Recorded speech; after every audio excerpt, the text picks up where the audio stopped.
undefeated Browns classic. Hey, whatever. Hey, that's what this game's about. Let's go! Let's go! The Cleveland Browns are America's team. And it's all over. The Browns are winners today. I don't even know how to intro this episode. The TGIF, for anybody that's unfortunate to have to work today, I feel your pain, but welcome into a special playoff edition of the Barking Brown Show. I'm Jacob. That's Casey. We are brought to you as always by our friends at Homage Apparel. I'm rocking the Victory Monday. I got my coffee in the Victory Monday mug. I got some water in a Nick Chubb glass from Buffalo Wild Wings. We are ecstatic. We were having fun. Check Homage out. A link down in the description below. Casey, man, I slept like 4 hours last night. How are you doing? Dude, that just sounded sexy. Playoff edition. Like that's, oh God, that's top shelf. That's the good stuff. You know, bottle that up and sell it, man. It's what we're in it for. You know what I mean? That's the reason we pay so much attention to everything that goes on, all the ins, all the outs. This is the payoff. You know, is when you to realize that success, you know, it just feels good. Just feels good, man. I can't be mad at it. How are you doing today? Oh man, I was writing an article up until about 1 o'clock in the morning. I didn't go to bed until like 2. I don't know at what point I fell asleep. And then I woke up at like 8:15 and I started writing. I wrote a couple of articles before we jump on here, and I'll end up writing 5 or 6 today, I would say, by the time we get to the end of the day. I put a really emotional tweet out last night. I had some tears in my eyes, legitimate tears in my eyes. I wasn't like bawling or crying, but I did have some like legitimate tears. And I put out a tweet that I just kind of summed it up, man. We've suffered so much. We have been through it all as Browns fans. And this just feels like the reward. A team that, for all intents and purposes, could have been just another Browns team. They're the Browns season. They had every single chance for this to just be the Browns as the Browns. And yet the culture that Kevin Stefanski and his staff have really established and built over the last 4 seasons, and the roster that is so deep that Andrew Berry has done. And then, of course, a little bit magic from the legendary athlete, Joe Flacco. I said that so many times last night. He gets hit in the face and throws a touchdown, Jerome Ford. It's like, I've never seen him do that. Like, it's insane. And I've seen Flacco play a lot of ball really well against the Browns. So I don't know, man. I'm still in a position where I'm not really sure what the heck happened last night, but man, it feels good. You made a great point just now. There have been so many opportunities for this thing to go the other way, and justifiable ones, not ones where it's like, well, we don't have that now. I mean, like legitimate. You could point to this, and everyone should understand. Yeah, it should be hard to win with that happening, with this happening, with any myriad of things, and it's just they've kept it on the rails, man, and just sailed into the postseason. You know what I mean? Like you've clinched, and there's still a week of football left to be played. There are several divisional crowns that are up for grabs still, and you're in the playoffs. Can't take it from you. You know, it's been a crazy season. I was looking at the records, the results for the year, and it's like you won one, you lost one, you won one, you lost one, you won 2, you lost 1, you won 2, you lost 2. You won 3, you lost 1, you won 4. It just kept building. It was like 1, 2, 2, 3, 4. You're 4 straight right now, you know. And talking about Flacco, it's like you're seeing him do stuff like I've never seen him do that before. He's doing stuff he's never done before. Like how many straight 300-yard games does he have now? That he has 4, and this was because I remember this last week. Last week was the first time in his career he had thrown for 3 straight 300-yard games. So in this season, in the 5 games that he has played, his personal record has been doubled. Yeah. And the one game he did, and he threw for 274, I believe. Yeah. Then his first game back. That was the man. Yeah. But to where I'm at, like where I was at last night, I was in a cool spot, man. as you know, I did the Pro Sports Fans watch along last night, and I had my daughter, my 8-year-old daughter Maya, with me, which made it interesting, man. It made it interesting. She held strong through the whole game, which I did not anticipate. I figured she'd be here for a little bit and go away and come back. Held strong. She circled the drain for about the last hour, but like she stayed with it. And I'm going to keep this up. She made an ongoing scoreboard right there. So I'm gonna let this hang out. And I think this is going to be a game thing we do now. I think I might have to buy my own light bright because this is hers. So I might have to get my own light bright. But I think that's going to be a tradition now. Is score of the game there. It was a ton of fun, man. It was a weird second half, obviously. But you put up 34 points in the first half on a defense that people were worried about. How would the Browns go about that? Like a knife through butter, man. They had no answers. It got weird in the second half. You have the more injury, which makes it murky. It's scary anytime. I was just so happy he was able to walk off on his own. I was worried from the initial shot when he convulsed a little bit that we're talking about a stretcher situation, and that brings everything down. You know what I mean? So I was glad he's able to walk off on his own. But yeah, you easily won that game. That game was never in doubt at all for a second. It was long and it played out longer than you wanted to. You just wanted to hurry up. But the second half, after it's like, all right, let's get this clock going and just go off into the night and have our fun. But to clinch a week before it's all said and done in the regular season, it's so rare. It's so rare. Just look at the league, man. I think of the 14 possible NFL playoff teams, only 7 spots are spoken for, 3 in the AFC and 4 in the NFC.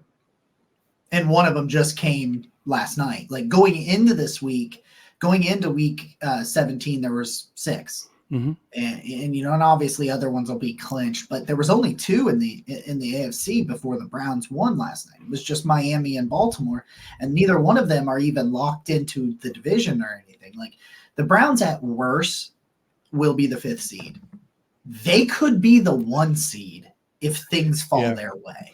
Yeah, we should talk about that after we get done talking about this game and what to expect next week against Cincinnati, because I'm seeing opinions all over the map. I'm seeing a lot of definitive, you should do this or you should do that. And I can't get there until I see Baltimore play Miami. And then I'll have an opinion on that. This is where I want to start is Kevin Stefanski. It's a great place. Where I want to start with this particular game and talking about this game.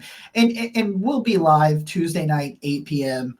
To break it down even more. By then, we'll see the all 22 and everything. We'll be live here on the channel at the Park and Brown Show. Nick will be with us. I may have a special guest. We believe there will be a special guest. I believe so. We'll announce that when it's in concrete. We'll see.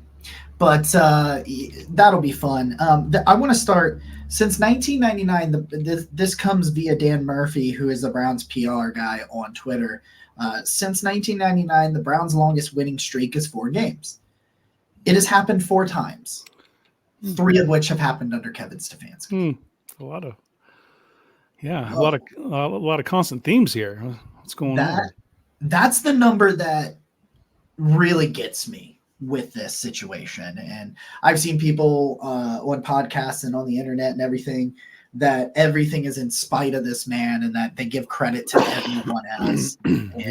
I mean, at this point, people are committed to what they're committed to, and they're not going to change their mind, which whatever, I don't care. But if you can't see that the head coach has everyone in sync, everyone on the same page, like we think personally, I think the go 1-0 thing is so cliche going into this year, especially. I'm like, yeah, whatever. Everybody says that. Everybody says they don't look ahead, blah, blah, blah, blah, blah. And everybody gets caught in a trap game. Outside of the game that was kind of botched, which was where they botched Watson's injury against Baltimore the first time. Outside of that, just really odd situation. And for weeks, we were worried that was going to be a theme of them not telling us the truth about injuries. Yeah. And it ended up not being so. But we had to wait quite a while before we felt comfortable in trusting what they said after that. But outside of that, this team truly feels like they were, as Kevin Stefanski would say in the locker room, oh, I don't even know who we play next, which is a little bit of bullshit. But they acted as though that was true. It's like Yeah. they acted as though, and you've seen it, man, when they give game balls in those post-game locker rooms and people talk, almost Amari, I know Martin Emerson said it a couple of times where he was like, yeah, man, we just focus on going 1-0 this week, and and things along that nature. And you don't get that from an incompetent head coach who's running this whole thing. You don't get that. You don't get an offense that put 34 points in the first half with their fourth-string quarterback. The Jets defense is no joke. They were number 3 in EPA this year. Going into this game, the defense is number 3 in EPA. They put up 34 points on them in the first quarter. I should say, or first half. I should say 27. Ronnie Hickman had a pick 6. So my bad. They put up 27 offensively. Also, Ronnie Pickman, am I right? Like there we go. I love it. Everybody was saying it. It's like everybody was saying it. I was like, I got to get on it. Print the shirts. Let's go. There is so side note, Britton Berry wore an NAB We Trust video or shirt for her husband at the game. And now she's trying to contact Barstool Sports to see if they will make new ones, because I guess a bunch of people at the game wanted one, and that's who had made the shirt. So I thought that was funny. I just saw it on Twitter going before this. But man, we said it before. This team could have given up at any moment, and nobody would have blamed him for it. But Kevin Stefanski got them focused on a singular goal. And right now, I think they're as dangerous as a team that you could face going into the postseason. Yeah, and before I talk about those prospects, I'm going to talk about my favorite Kevin Stefanski statistic coming out of last night's game. Oh, there's plenty of them. In the 77-year history of the Cleveland Browns, there have been 2 coaches that are multiple 11-game winners, Paul Brown and Kevin Stefanski. How about that? That's, just saying, that's a real thing. Yeah, the singular focus, the messaging that echoes throughout the locker rooms, when you hear it, it's constant. You can't escape it. Going 1-0, our next game is our biggest game because it's our next game. Yep. Like that messaging will serve you well in the playoffs, because that's exactly that is the compartmentalized focus you need to have, taking on an individual task week in, week out. And then when you get to the playoffs, it's everything's that one game. There is no tomorrow. There is no look ahead. It's do or die. And when you look at the NFL as a whole, stepping back right now, and who's really coming on strong, because that's the key, man. The key, and I always think back to those Patriots teams where they would be okay for the first part of the year, but after Thanksgiving, they would really start to dial it up, and you could see it. And the best teams play their best ball after Thanksgiving. Well, here we are, 4 straight, heading into the playoffs. You have 1 left to go. We'll see what that means. It might not mean anything after this Sunday, but it could. It serves you well. And if you're an AFC team, I look at the landscape and I see 2 teams you don't want to play right now. It's the Cleveland Browns and it's the Buffalo Bills. Yep. Those are the 2 teams that teams are not going to be pumped for.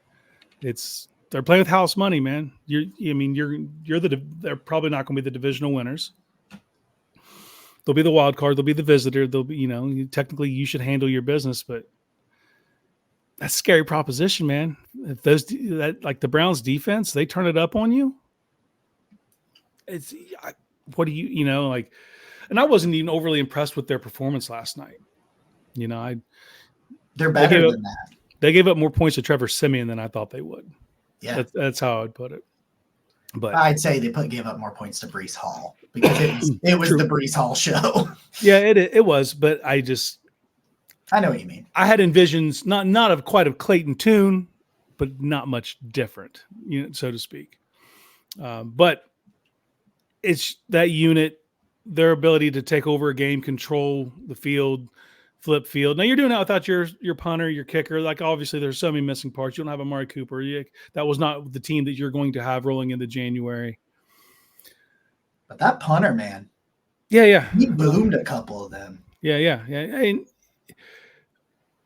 And obviously, we don't know what the future holds for the punter and for the kicker. You hope that it's day to day, and that they're, because I want 3-hop.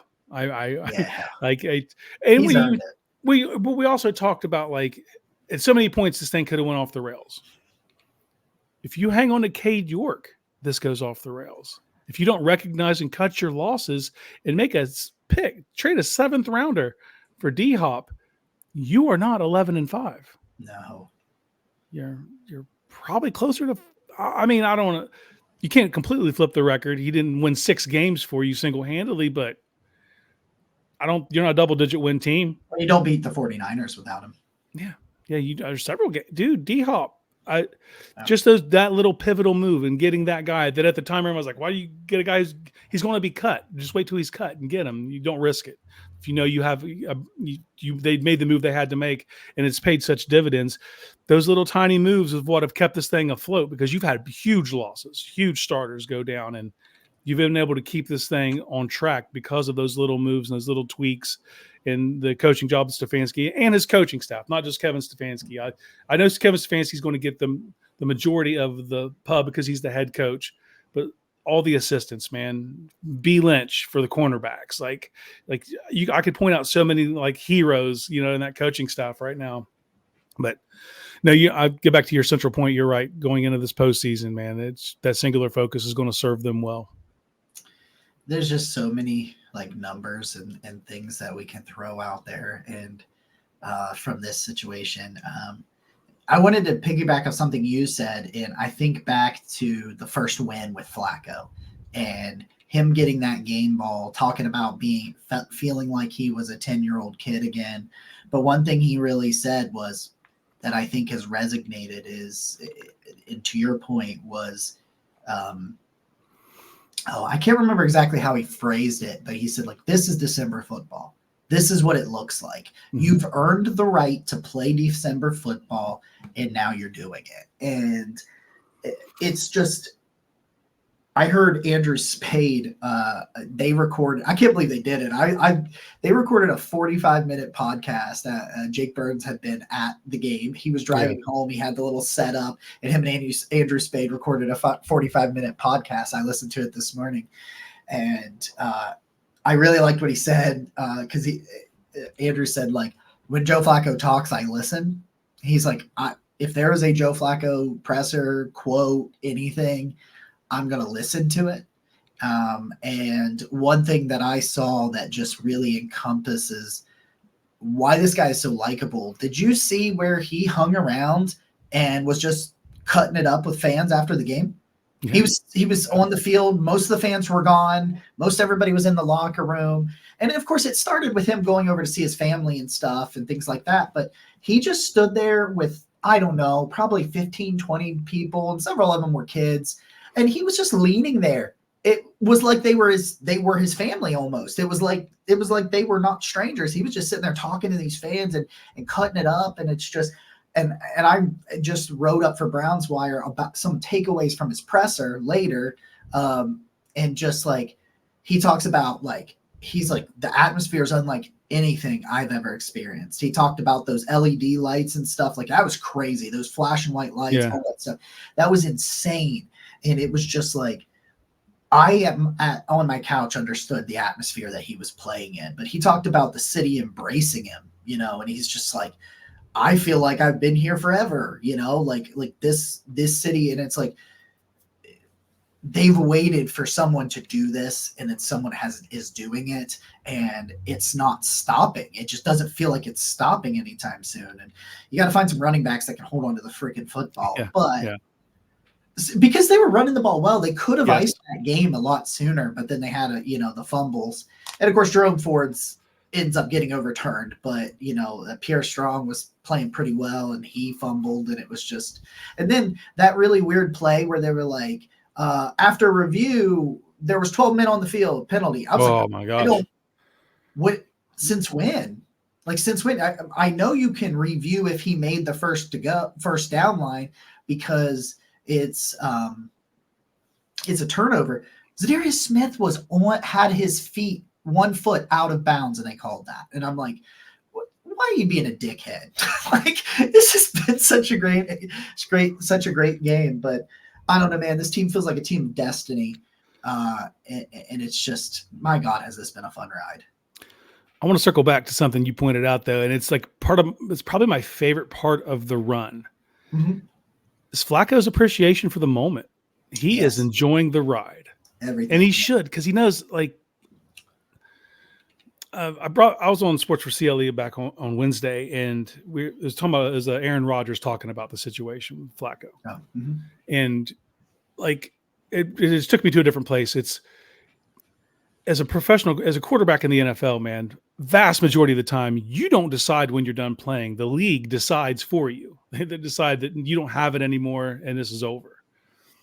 That happened to Flacco, man. He had that happen. This offseason, no one called. You know, that dude went an entire offseason, no phone calls, no workouts. He even called the Jets and they were like, nah, we good.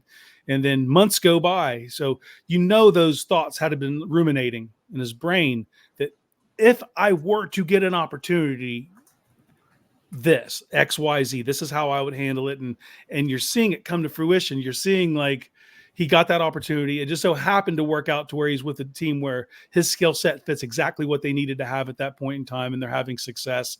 And he's enjoying every last second of it, man. He's soaking it up, and nothing is lost on him. You know, he obviously knows that tomorrow is not promised. You know, that just because all the success doesn't mean that next year 2 teams vie for you to be a starter. Like, he knows he's just staying in the pocket and being where his feet are, and it's just. Man, it's a beautiful thing to see, to watch a player who knows that this could be it, you know, and he's going to take this thing as far as he can possibly take it and just enjoy it and enjoy his teammates, enjoy the fans, the interactions with everyone, the media, everything that he's been involved in for this entire run has been pleasant. You know what I mean? It's just like a breath of fresh air, makes you smile. He's going to be on Pat McAfee today. I'm probably not going to watch it live, but I'll definitely go back and check it out, man. Just like Jake Burns said, when Joe talks, I'll listen. And that's where I'm at, dude. It's just been so enjoyable because of the way he's handled the entire situation, and breath of fresh air. And of course, David Njoku jumping into the stands to drink some beer was. Yep. I love that man so much. Like, and then he took a shot at Adam Rank. Did you see that? Did you see yes, sir. Take a shot at Adam Rank on Twitter? Yep. Well, I saw it in the post game, like, straight up just said it. Yeah. I saw the tweet, or no, I saw someone tweet it it was the quote. I think it was Cam Justice tweeted the quote, the direct quote from him. Also, there was another Alex Wright sack in this game. Yes, there was, man. It's coming together, isn't it? It's coming together. That's 3. Is that 3 straight games? It's 3 straight. Yeah. Mm-hmm. You love to see it. It's just, he shows up and they were like, they got 3 really good pass rushers. And I'm like, no, they got 4. One of them's just got a torn boobie right now. So, yeah, torn titty. That's a tough. And I think I think Ogbo plays in the playoffs, man. I think he does. I don't know what he'll be at, like how good he'll be, but I think he'll play. They would have IR'd him if that wasn't the plan. Yep. You could even see him take some snaps in Cincy just to see how it reacts to decide if he'll play in the playoffs. You know what I mean? Like, if the game doesn't mean much, you think they would run him out there like 5 to 10 snaps and see if he can do it? It depends on what kind of work he's doing behind the scenes. I don't know. True. You know, if I don't think you risk it if you're not 100% confident right now. That's because of what's on the line, because you've already punched your ticket. They can't, like, no matter what happens next week, that you are still playing in the playoffs. And if you're holding out for that hope, you know what I mean? Yeah, I think they would hold out, but we don't know what next week game even means, Jacob. We have no idea until Sunday at about 4:15 when Baltimore and Miami wrap up. I'll probably have a Ravens jersey, a Tua jersey by then. I'll probably buy a Tua jersey. And Go Fins. Yeah, baby. I love every second of it. Myles Garrett, man, this dude, he's number 1 in the odds to win Defensive Player of the Year on most major sports books. Also, by the way, Joe Flacco is number 1 in most comeback player of the year. He actually has overtaken DeMar Hamlin in several of the. Yeah. I mean, I don't know how you don't. Like, I get it. DeMar, he died on that field. Like, I get that. Yes. Yeah. But, like, I'm not even going to go there. I just won't go there. Well, dude, Stefanski was 7th, tied for 7th for Coach of the Year just 2 weeks ago. Well, and Connie now, you did it on our show live, and Connie put money down on it for, what was it? She got it at like plus 1,500, didn't she? I think 14 on her because hers was BetMGM. We were looking at FanDuel, but she placed it twice. She has 2 bets for that. Oh God, I hope she Good for gets her, that. man. Me too. I hope Me she too. cashes it in and buys a Flacco jersey with it. Dude's the odds-on favorite right now. You know, Yeah. he was tied for 7th like 10 days ago. I regret not putting in for it because I didn't. Nine pressures for Miles last night, a sack, 3 hits, 5 hurries, Menace. 2 stop tackles, 64 snaps. He ends up playing 64 of the 71 snaps. Trivia moment. Who do you think was the only player to play all 71 snaps?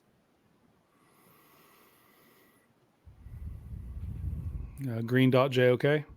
Martin Emerson. Woo! And the only other player to play 70 of the snaps, JOK played 69. Nice. Greg Newsom played 70. Greg Newsom played 70. I think it's telling that they've still kind of tempered Denzel's usage since he's returned. They haven't just full board, just you're out there every play. They've kind of dipped his toe into the water and gradually let him get back. Yeah.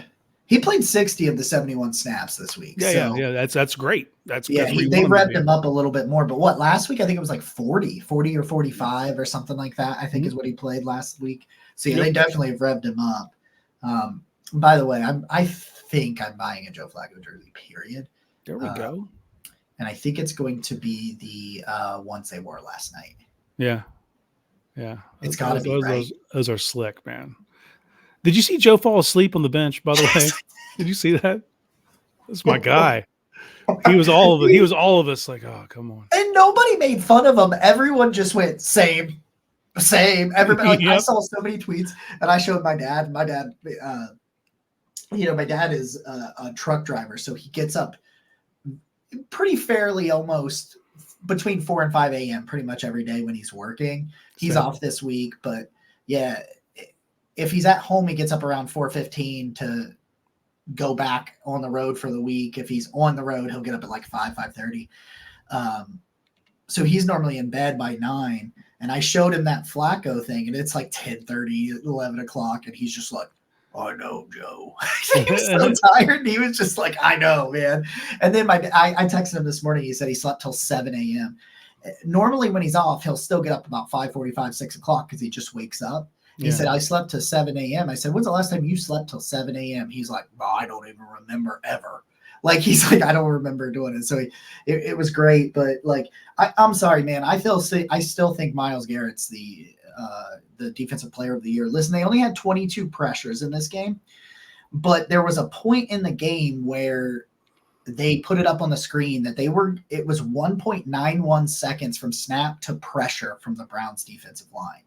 Like, they were pressuring Simeon faster than 2 seconds. Like, Simeon wasn't getting – and it got to the point where Simeon would snap the ball, look downfield, and then check down. He would just throw it. And then they started keying off on it. And JOK was a heat-seeking missile on that one play and just destroyed Breece. It was Breece Hall, I think, that he hit. Him or I can't even say out of Akonda's name. But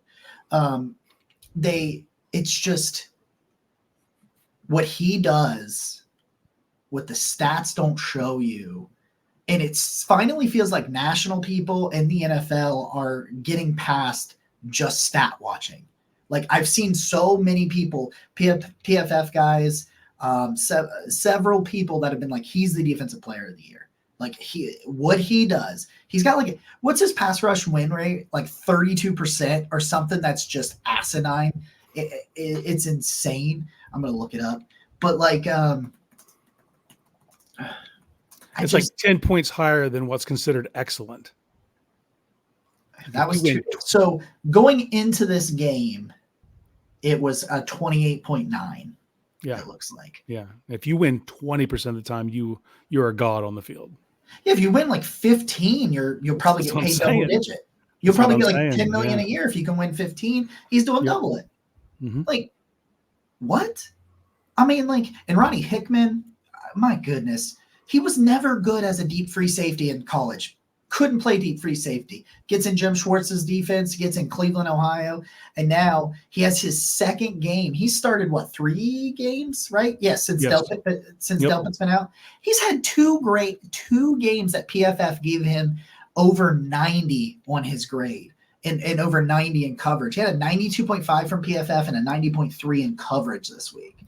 Like, he allowed 1 catch for 1 yard. Yeah. Yeah. And that's what we're talking about is when they do get healthier, don't forget that these guys that played in the meanwhile had gotten better and had developed, and you still need to use them and utilize them. And you've seen it last night, the utilization of Hickman, even when Thornhill's out there, man, Exactly.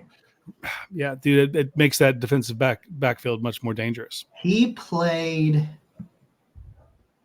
Thornhill actually played 58 snaps. Mm-hmm. And I noticed, dude, there's a couple nice pursuits I saw out of him. He was physical out there, and you wonder because the calf is such a finicky thing when it comes to explosion. Like you can, if you Especially have a soft, for him.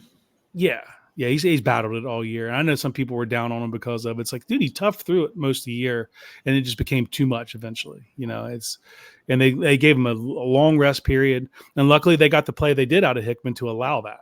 Because if Hickman would have been shaky, Thornhill probably only gets a week or 2. Before he has to go back out there. Yeah, right. And he didn't have to. So it's just been a blessing. Yeah, it has, man. So 9 pressures. I feel great about Alex Wright continuing to develop. Dalvin Tomlinson is still just an absolute freaking man. Shelby Harris, man. Yeah. For a guy that just gets signed out of nowhere and everybody was dogging the Browns for doing it because they're like, he wouldn't have been out there available if he was any good. He blocks a field goal, and that was a bad kick, but he still blocks a field goal. He still gets 3 quarterback pressures. He has a stop tackle in the game. He doesn't miss a tackle in the game. Like, it's just like almost everybody on the roster, there's been a couple guys that haven't really seen many minutes, but most guys on both sides of the ball have been called upon at some point, it feels like. Yeah. And they've all at least been serviceable at times. Like, maybe not always great, but at least serviceable. Mm-hmm. It's just playable pieces. They're all at least playable pieces. And you see that on a 53 where the 6 guys that are inactive, if they were called upon, could step in there. Yeah, I don't know. Like, it's just it's been magic, I guess, is all I can say. And even in this game, what's interesting is they only let Cam Mitchell have 3 snaps, and he's been really good. It just speaks to the other guys. It speaks to that trio. And, like, I've been hard on Greg Newsome this year. There's been a lot of bad play from Greg Newsome. But especially since Denzel has come back, the 3 of them are just a problem. If you have all 3 of those guys healthy, I don't know what to tell you. Like, you better be able to run the ball. That's what I have to tell you. And if you execute well and you got a back like Breece Hall who can stick his foot in the dirt and go in the opposite direction, you'll be okay against the Browns. But, like, once they got up and Simeon had to really start throwing it, nothing other than some dump offs to Breece Hall where he's I felt bad for Garrett Wilson because he didn't really get much opportunity last night. And he's a fantastic player. And I love Garrett Wilson. He was still my wide receiver 1 in that class. But, man, I don't know. It's just, here we are. Enjoy. You've got 10 days. You've got a 3-day weekend essentially because they've already played to celebrate. Whether you're at work or whatever. I apologize if you're at work. But you got Friday, Saturday, Sunday. And then Monday we turn over to the Bengals. By Sunday night, we'll know if it matters. I would expect some guys to get rest if it doesn't. Yes. Just got to get Amari Cooper and Elijah Moore healthy because you don't have any great separators if those players aren't out there. Yeah. But if at least one of them's healthy, because that Elijah Moore thing was scary. He had a lot of involuntary movements. I thought he was going to be on a stretcher. Yes. You said it earlier. You thought that, and then he was good. So the fact that he got up walked and off. walked. Yeah, It was huge, really huge. nice. Yeah, it could have dampened the feeling of the evening if you see that guy get stretchered out. I can't bank on more. Cooper for sure. If the game would have been on Sunday, Cooper goes. That's the way I Yeah. look at that. So I have no problem. And if nothing, that's it. If the Miami Dolphins beat the Baltimore Ravens this Sunday, you cannot punt on having home field advantage in the playoffs. You No. have to throw everything at that Cincinnati game and handle what you can handle. But if Baltimore wins and there's no way, no path for you to win the division or get a home playoff game, number one seed, none of that. I'm not the punt on a game guy, but the injuries you have sustained, you're kid glove it. You just have to kid glove it. I mean, and no one wants to hear the words PJ Walker getting snaps at quarterback. You know, when Joe Flacco's healthy, you got to consider it. You have to consider it if that game doesn't have any meaning for your seeding. You got to do what you got to do, you know, and I would hold Cooper out of that game as well, you know, if that's the case. And maybe you go snatch Leonard Fournette off the Bills practice squad. If that's an option, he has to sign with you, but you would think Leonard Fournette would see the opportunity in that. Yeah, but he's in Buffalo, so like they've got just about the same one. Not really, because he has guys in front of him that he's not going to overtake. That's he's not fair. going to get snaps over Cook. You know what I mean? But That's I think true. if he looks confidently, I think he would look at Ford and Strong and be like, I can supplant one of those guys and get those totes. As long as he's not fumbling the ball, he can have it. Yeah, no, I'm not here to get in this way. No, I know. But that's what you see because everybody just assumes like, well, we'll just go get a guy off a practice squad. That's not the way it works. Now the guy has to agree to it, and especially if we're talking a veteran, they're going to survey the landscape and decide whether the juice is worth the squeeze. But I the receiver situation is scary just because concussions are so finicky. You don't know how a guy's going to react, so you can't just bank on more being ready in 2 weeks. I definitely, no matter what, I'm not playing him next week. No, God, no. But, if 2 weeks, you just don't know how he's going to respond. You know what I mean? So I think they need to snatch the receiver up as well. That's just my opinion. Oh my goodness. Now I'm getting paged to do sports for CLE today. There you go. There you go. Bullpen. There you go. Yeah, I got one this morning for next Wednesday. Had something happen. So look at the shuffle on the deck. That's how I got on Wednesday. I wasn't supposed to be on this week, and he's like, "Hey, late cancellation. Slide in there, brother." Yeah, Well, I can do that one. I can make that happen. I'll tell you what. Be a great day to be on, man. It's as good as it comes, great day right? to be on, man. Do it. Oh my goodness. So let's wrap this thing up, man. Go get yourselves a Victory Monday shirt. Go click the homage link down below. Get yourself set up. We'll be back at 8 p.m. on Tuesday night to a live. I think we might actually have 2 guests, just so we're clear, because I forgot that you had booked one. So, and I booked one. It's a party. So anyway, it's a party. That's the thing that I did.